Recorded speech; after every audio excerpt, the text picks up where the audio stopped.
Realizing that it's been a while since I showed you what's going on here at SRI. Well, I got the 1225 in here. I also got the 75, and working on stuff.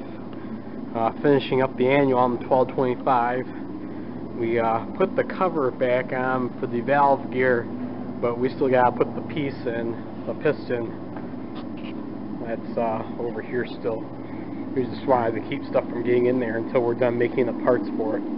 See, here's the valve piston and the rod that goes back and will connect up there to the valve gear piece, that triangle piece you see there. And we have the piston rings, the old ones. We might be getting new ones, I'm not sure if he's making them or not. But he had to make a few new pieces to put in there. And he's pretty much done with them, so we gotta get in here and put it all back together. As you remember, I said that we were fixing the quill piece, and which is part of the oiler system in here, so that way, because it was squeaking really badly, we don't think it was getting enough lubrication. So we tested. We opened up the drain cock and put a pressure gauge on it, held that down. And we turned the crank here, and this is valve oil, so we had to turn it really fast as we could. We got it up to about 325 pounds before it just pushed and let go, which is still too high for it, and we know that it's above that. So someone pressured it down to somewhere near 400 pounds, which it shouldn't be. It should be closer to 200. So not enough pressure was working to push the valve oil in to the actual casting piece for the valve gear, and eventually down into the big cylinder, the drive cylinder. So that's what we believe was happening. There was no clogs, no big clogs in the oiler itself. We took it all apart and cleaned it all out, and now it runs pretty freely to the lines that you see there and down into the valve portion where the piece should be opening.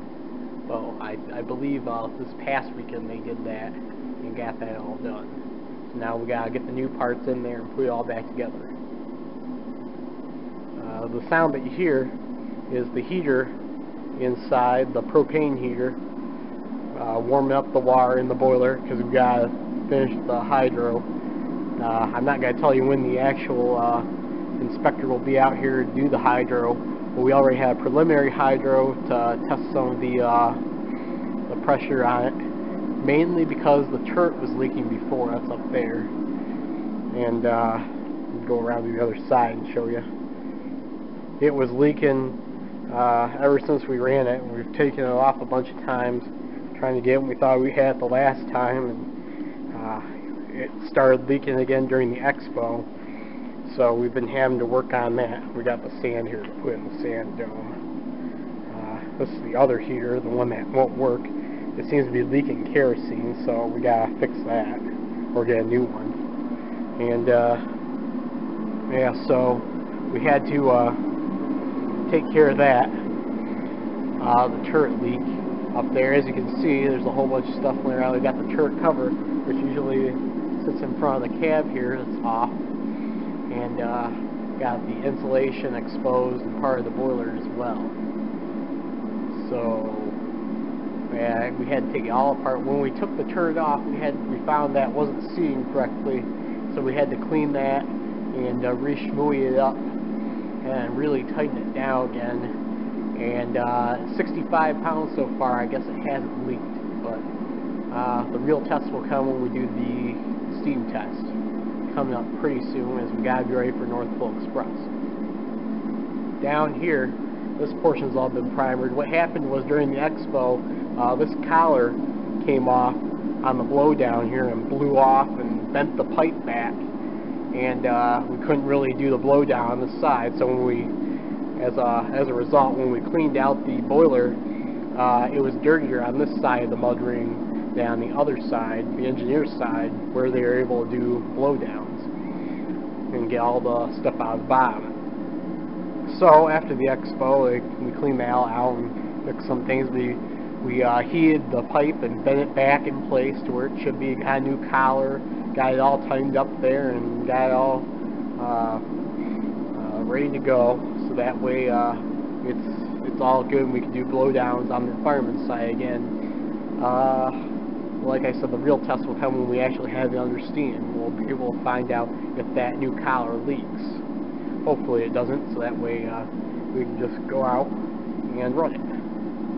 But anyway, due to that damage, this whole portion of the firebox here had the residuals that was left in the water from the blowdowns spray all over the place, and really just hurt the paint on it.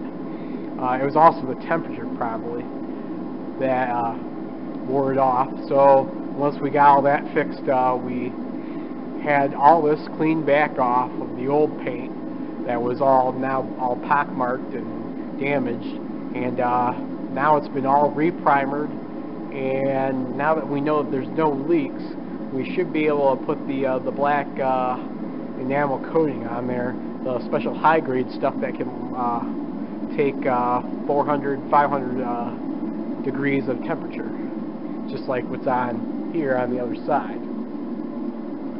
So that's all done, and you see water dripping on places here. That's the condensation coming down as the heater inside there makes the water warmer than the hopefully than room temperature, just a little bit. When we put it in, it was cold. We got the side plate off here, which you see sitting here. Had to take that off. There was a leak somewhere in the back here. I believe he found that and has welded it back shut. It should have been just a little pin drop leak that we can fix and not have to have a Boilermaker come in and actually do that. And other than that, it might have been one of these caps was not tight as it should be. So we got that all fixed up, and we got to put all the insulation and jacketing back on there, and then the cover plate. I'm going to go up in the cab now and show you what we got in there. Okay, so we see the propane heater in here, aimed in the doors, trying to get warmed up over the next few days, so that way the water won't be cold anymore. Slowly raising the temperature, trying to get all uniform inside the boiler.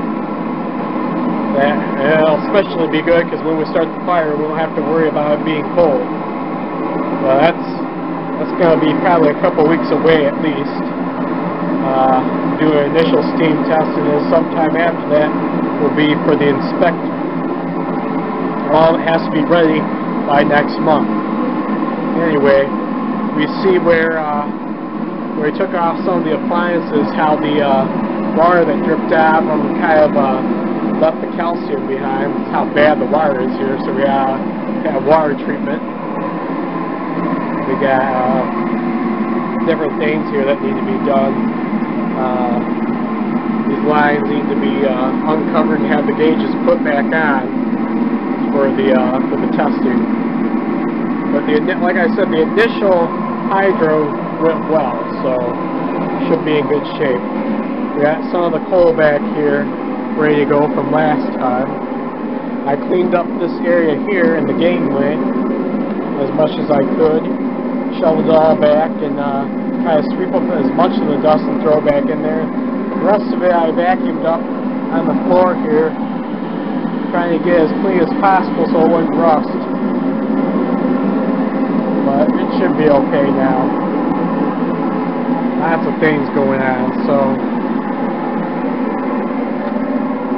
go back down now, show you again some other stuff. As you can see, the helmet cover for the steam dome is still off there. We gotta put that back on. The cover is the actual steam cover is now back on the dome if you look past the whistle up there. Anyway, we also got the draft fan sitting up there by the smokestack, which should be on when people are inside, but right now the heater is aimed in the door, so no one's inside there. All the stay bolts, the telltales on there were drilled out, had the wax drilled out of them, so that way we could do the hydro on it and make sure there are no leaks on any of the bolts. If there are, we're going to have the Boilermakers come in here and redo whatever's broken. we should be fine, being that they're all brand new. Here are the pieces of that go into the valve piston area on the engineer's side that you saw was taken out. These are the ports that allow the steam in on either side to press against the piston, and they had some pieces looked at. Little work's been done here. It'll probably be cleaned off a little bit more and then put back in before we do any running. Well, they have to be in order to move it. So, okay. As you can see, the locomotive needs a bath. We had someone doodle this on the side of the tender here. The engine itself, if you look at the cab here, it says "wash me," and we will once all the work and the testing's done, and it'll be ready for MPE. Got the machine shop back here making the new parts for it, almost done, and we'll have it all back together pretty soon. Anyway, I cleaned off the top of the tender too. Just in case you're wondering. I'll go up there next. I've said before, work on a steam engine is never done, and but in some ways it is right now. They took the water treatment barrels down from here, and I kind of still got to clean in there, probably with a broom, but for the most part it looks pretty good.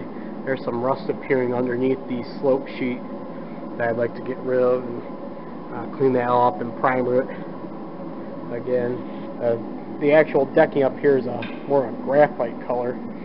What happened was I noticed that along the edges here that a lot of different pieces of crap were piling up. There are a lot of twigs and branches on here still.